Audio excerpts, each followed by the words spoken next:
وفاقی حکومت کا ملک میں سولرائزیشن پالیسی پر عمل درآمد کرنے کا فیصلہ۔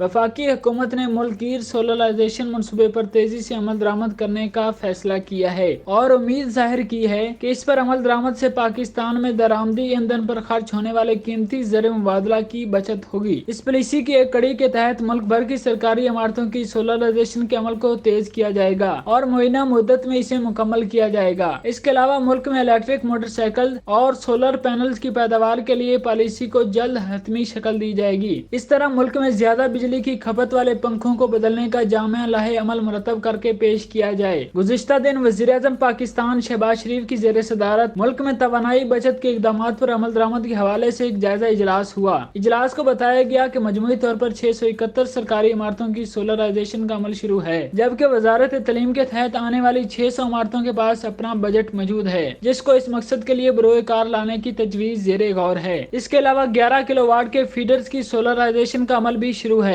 وزیر اعظم نے کہا کہ اس سلسلے میں کسی قسم کا تعطل برداشت نہیں کیا جائے گا۔ اس کے علاوہ وزارت صنعت کی طرف سے اجلاس کو بتایا گیا کہ مقامی سطح پر سولر پینلز اور الیکٹرک موٹر سائیکلز کی پیداوار کے لیے پالیسی کی بنیادی خدوخال تشکیل دے کر مختلف اداروں سے اس پر رائے لی جا رہی ہے۔ آئندہ ماہ پالیسی مکمل کر کے اس کو جاری کر دیا جائے گا۔ اجلاس کو مزید بتایا گیا کہ پاکستان میں نئے گیزر کی تیاری میں کونیکل بیفلز کو لازمی قرار دے دیا گیا ہے۔ مزید پرانے گیزر میں بھی کونیکل بیفلز نصب کرنے کے لیے حکمت عملی کو حتمی شکل دے دی گئی۔ اس کے علاوہ ملک میں انرجی ایفیشنٹ پنکھے اور بلب بنانے کے لیے بھی اقدامات مکمل ہیں۔ آئندہ مالی سال سے ملک میں زیادہ بجلی کی کھپت والے پنکھے اور بلب نہیں بنائے جائیں گے۔ وزیر اعظم نے تمام اقدامات پر معینہ مدت میں عمل درآمد کو یقینی بنانے کی ہدایت کی ہے۔